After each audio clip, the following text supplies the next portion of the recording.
Hey everyone, this is Arado. In today's video, I wanted to cover the different future banners we have known so far based from the JP server, and I wanted to share my thoughts on what are the banners that I'm planning to pull on. Just a quick disclaimer that I will be using the JP side of the data for these banners. Well, because we still don't have the global information on this and whether there's going to be change to them or not. But definitely, it would be a good reference, just to see what's out there and then what are the capabilities in the future that you can check on whether there would be a global exclusive banner or anything that changed out of the how they were implemented in JP for the current banners that you would be interested in. Again, before we start, I wanted to give a quick shout out to Fuluyano-san for the awesome Music Fest Time Lord we have on display. So if you have the chance, please visit his page.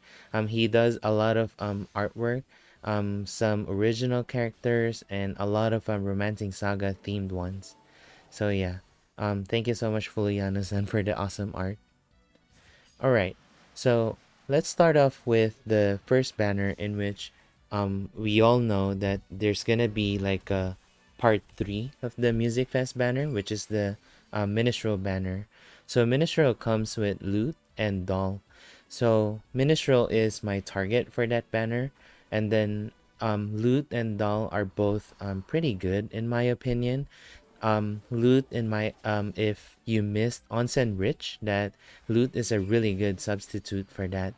And then for Doll, she gains access to a lot of AoE skills. So it's just a quick rundown of that. But the main highlight of that banner would be Minstrel. So for Minstrel, you if you have seen some of my JP videos regarding hard content, I have used Minstrel a lot because he is a good source of healing, passive at the end of turn, or healing on demand with New Year's Melody from the New Year style. And then he also has that 10 BP that you see in the video where he does an AoE attack and then does an AoE extra small heal and BP plus 1. So, and his passive also comes with ailment cleanse. So those are really good to have, especially with limited party slots you have, that you would want to put in as much capability as you can to a character as possible, and Minstrel definitely delivers in that avenue. With the known latest Minstrel recently in JP, I still use this style because this is the tankiest style that Minstrel has because of high protect tension. And then I would usually inherit Oratorio from the latest style to keep on giving BP and willpower buff to the party. That's how I was able to defeat Saruin and I believe Sherahatu in the Romancing Saga Minstrel Song Tower. Alright, so the next banner that I intend to pull is Anya. So Anya banner comes with the Romancing Saga Minstrel Song banners. So that's with an S because it's a two-part thing for the Minstrel Song side of the gacha. That was when Minstrel Song was announced in JP that there's gonna be a remaster. So to celebrate that, JP opened up a conquest that's Romancing Saga Minstrel Song themed, and then to celebrate that, we have a double banner, one of which is Anya, Liam, and Zozma. So the other side would be 4 of the 8 heroes from Minstrel Song: Albert, Claudia, Jamil, and Sif. The part 2 of that is Hawk, Aisha, Gray, and Barbara. So focusing more on the Anya banner. So Anya comes with second Liam, in which I personally, and again, this is my preference with regards to using Liam, where if the target enemy you are dealing with is weak against blunt damage, that I would straight up use this second Liam style, because at full HP he has a dodge stance that Oh, well, he can dodge enemy attacks one at a time, not a dodge stance. For 37% chance, I believe. It's large chance at full HP. And then when he is at critical HP, he would gain really good attack and mitigate damage. However, being on critical, it's pretty dangerous for Liam because he's usually hanging for his 1 LP. The other good thing with that is this Liam has a second life. So if he dies the first time, he would be able to recover HP back to critical HP, I believe 29%, and then be able to continue on with the battle. So that's a really good thing and has been clutch for me with a lot of the attacks that I used this style instead of the first one. So I would use this Liam with the anti-material shot inherit, and then he's pretty much set. So, but to put focus on this banner, the main highlight would be getting Anya. So Anya helps in farming with regards to giving BP +1 to the party at the round start, and then giving everyone an all attributes buff as well. So that's what you're seeing right now in the auto gameplay, where there's that all status attribute up, and then there's also BP +1, and then at battle start she gives everyone BP +1 as well.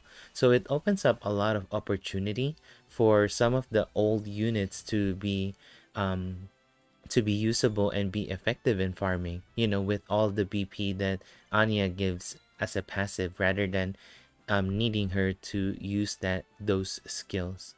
And then the other highlight is for Anya in hard content, where she is a good source of cheap cleanse, so buff cleanse.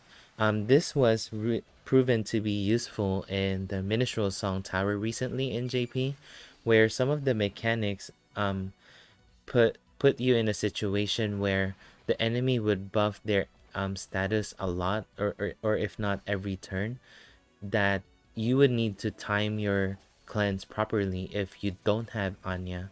But with Anya, you would be able to cleanse every other turn, being 6 BP for her skill number 2. So that's really good. And then on top of the cleanse, there's also attack stance down. So it kind of helps in a way in surviving those deadly attacks on hard content.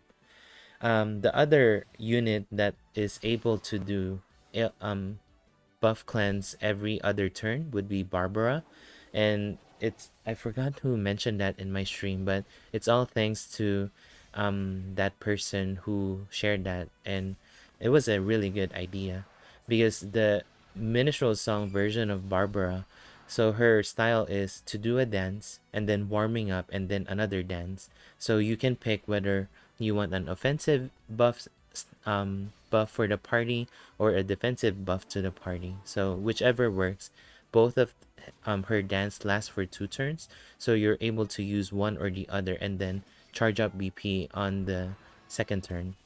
So rather than doing the dance, you can utilize that and use Dark Wash Plus if you have global exclusive Barbara, and be able to do buff cleanse every other turn. So yeah, that's something to think about if you don't want to pull for Anya. And then unfortunately for this banner, there's also Zozma, but he kind of falls short with what characters can do by the time of their release. So if anything, Zozma would need some serious buffing, and yeah, right now he is very lacking. All right. So for the next banner, I wanted to cover the New Year banner. So it's gonna be a double banner for that one. One would be the Mystics. Well, I don't know if they're high Mystics. I forgot the lore, but it's Ilden, Seattle, and Rastaban. So I love using Rastaban because it's easy access to Moral Down, and then he has a lot of willpower debuffing. And then Seattle is just DPS, and then Ilden becomes a row farmer. The other side of that would be Asellus, Princess Ray, and Mesarthim. So Miss Arthim gains a 5 BP extra small heal to the party, and then Ray becomes a source of confuse. Um, if you want to prepare for Domafa, if you don't have any other characters that can do confuse. So yeah, but the my main goal for that banner would be Asellus. One thing is she is an intelligence debuffer, so it's for 6 BP, and then she gains 1 BP back for doing an attack. And then she also has a dodge stance, which becomes really useful, especially knowing that the short sword style exists. That style has an on-demand cover buff to Asellus. So if you time that with your roll at turn start that you enter a dodge stance, then she would be able to cover your party members and then not take any damage. And if ever she does, she has skill number 3 where she can heal herself and then cast herself with guard up. So that's why she's pretty good in intelligence debuffing, she's good in farming, and then with the short sword style, she becomes a pseudo tank in a way. And I think if you watch my egg video, one of the failure ones, I use a double tank method, hoping that that would work, and then that's how I demonstrated how Asellus could become a tank.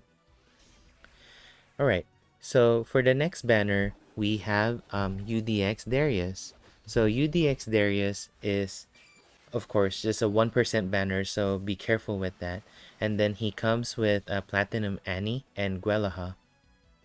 So no need to talk about Annie and Gwelaha because they go to Platinum Pool. For Darius, so he is also an intelligence debuffer, and then he also is good for boss single target farming. He is one of the few where he has a passive AoE heal to everyone, and then being axed too. That is very lacking in today's world. The other healer is on the other banner for Chinese New Year banner, which is Orgnana. But that uses LP and is a single target. So if you want Orgnana for a guarantee heal single target, maybe invest your jewels in that one because Orgnana comes with Khan and Tarya. Um, but if you want to gamble with Ultra Deluxe banner with Darius, I would highly recommend Darius because one the three hit attack that he does is pretty good, and then he's also a reliable intelligence debuffer, and then the AoE passive heal is becomes useful especially in Remembrance battle. All right. So the next one is the kids banner. So for the kids banner, the highlight for this, in my opinion, is Thyme. But there's also Kid Monica and Kid Mikael in that one. So Thyme is very unique because he is one of the few who gives overdrive gauge to everyone, and then when he does an overdrive attack, that he would be able to do extra small heal and then do a lot of stuff, and then he has guard up and moral up as well.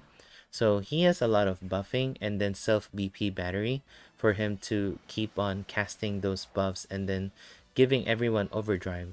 So just like if you pair Thyme with say Dad, Mass Dad, that they would just be doing overdrive a lot because of the passive overdrive gauge that Thyme gives to the party. And then this banner is pretty good because one, Kid Monica is in here. Kid Monica is one of the few healers that Short Sword and Bow would have. So this style is a bow style, and then it's an 8 BP with extra small heal to everyone. And then this one also has a single target heal that uses LP. So yeah. And then because Monica also is a short sword style, that you would be able to inherit the extra small heal or the single target heal to her short sword style. And then Mikael is just a beast in farming. So he has a Stingray Plus, and then he would also have a fast column attack. So it's either that or you make him last for turn 2 and then use Grand Cross Plus. I forgot Noble Cross Plus. So yeah, I think Mikhail, if I remember correctly, has innately 50%, if not 60% attack up front. So that's why he is pretty strong for short sword farming. And then he also has the same dodging capability like the second Liam had at full HP. And then he has his own self HP recovery to make sure that he's always at full HP to be able to benefit from that.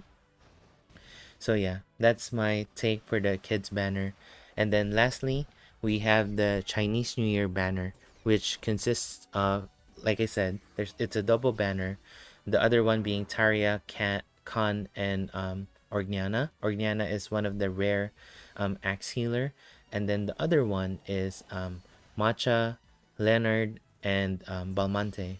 So Macha, as you know, as you can see in the video, she does Sacred Tree, which is a two-hit random skill. But the main meat to that skill is the two-hit extra small, two times extra small heal as well. And then with her passive buffing everyone with intelligence, that um, there's also extra small heal that comes with that intelligence buff. So in a way, if she's using Sacred Tree and she also triggers that passive, that she would be able to do 3 times extra small heal to everyone, which is pretty reliable in my opinion. And then the banner itself is pretty good too because Leonard is also a row farmer. It's slash, so there's Ilden prior to that, which is also a slash farmer, but Ilden is more focused on trying to crit enemies to do strong damage, and Leonard is just really strong row damage. But the other good character in this banner would be Balmante. So Balmante would be if you missed out on black that do, I forgot the name of the skill. Double vertical, I think. The one that does a column and then a row attack. That this Belmonte is able to do that, I think, from what I remember. And he's pretty strong too in terms of attack and abilities. So he would be pretty reliable on Deathmaster if anything, if you still haven't cleared 20 like myself. So yeah, these are the 6 banners that I personally would want to invest my jewels in. I'm not sure if there are any other banners that I would like to pull on, especially if the changes to global are good. Um, the other point to that would be if there are any global exclusive styles that may come to us that's pretty unique in a way. You know, knowing um what the future, you know, what future looks like in JP, that it, there is some kind of anticipation from me that I wanted to see global exclusive to be at par with any of these banners that I am personally trying to pull for, because right now, especially with the recent global exclusive one, I feel that it's a little mediocre in a way. um you know, Diana is pretty good with the buffing, with the cleanse and healing. um Needhart, although really tanky, is missing a taunt or cover. And then Dark overall with farming is pretty good as well. But as you know, farmers are sometimes overpowered easily. Not so much from a perspective where you would just want to farm somewhat fast, not the fastest. Because if you go for like the most optimal farming, then you would have to pull for the latest unit, because usually they're the ones that, you know, the shiniest unit is usually the best at their time. But like I said, in JP, as far as farming goes, I still use old units from a year ago or more than a year ago, and they still work just as fine. I don't farm as fast as, you know, folks who pull all of the units in JP. So, but I'm pretty good with that. Right now, I would be more focused on hard content. So that's why for the global exclusive one, if anything, Diana would be pretty helpful on that one. And then these characters right here, whether it be on bossing, hard content, or remembrance battle, these characters right here would be pretty good. Other than Darius having a 1% banner, all the other characters in their own respective banners in the remaining 5 Romancing Fest ones are pretty solid in my opinion. So those are my takes on that one. Right now, I'm trying to play it conservatively.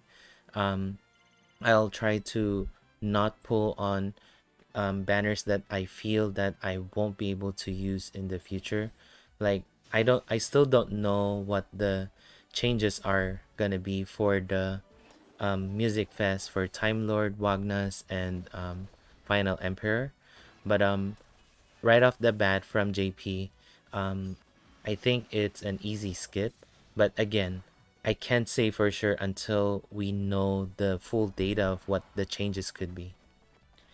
But yeah, those are my thoughts on this banner. I'm sorry this is a long video. Hopefully this kind of helps you in trying to plan for your jewels as well. And then once we have these banners in global, that we're gonna do a comprehensive analysis on each of the banner. If you have any requests for any videos that you would like me to make, just let me know and I'll try to make those for you. And again, special shout out to Fuluyano-san for the awesome Time Lord artwork we have on display. Until then, this is Arado, and thank you so much for watching this video, and see you in the next video or stream.